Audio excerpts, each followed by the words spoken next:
नमस्कार दोस्तों, हमारे YouTube चैनल में आप सभी का स्वागत है।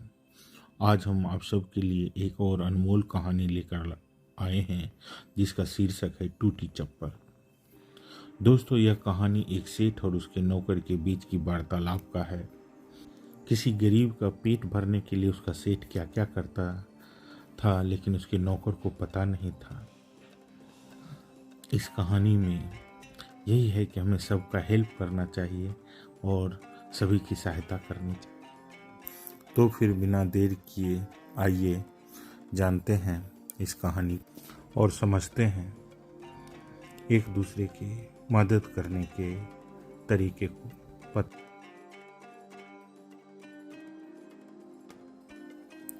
पता नहीं यह सामने वाला सेठ हफ्ते में 3-4 बार अपनी चप्पल कैसे तोड़ाता है।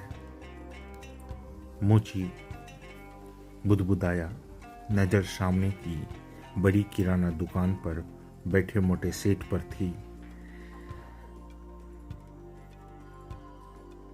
हर बार जब उस मोची के पास कोई काम न होता तो उस सेठ का नौकर सेठ को की टूटी चप्पल बनाने को दे जाता।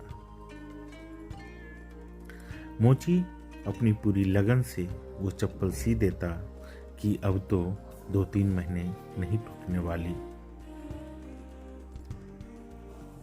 सेठ का नौकर आता और बिना मोल भाव किए पैसे देकर उस मोची से चप्पल ले जाता था।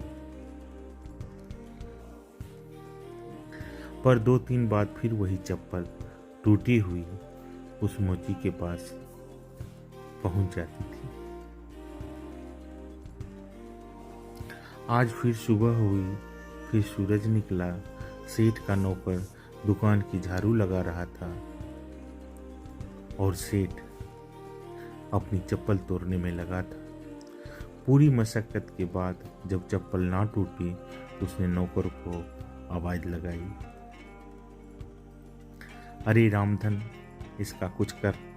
यह मंगू भी पता नहीं कौन से धागे से चप्पल सीता है, टूटती ही नहीं।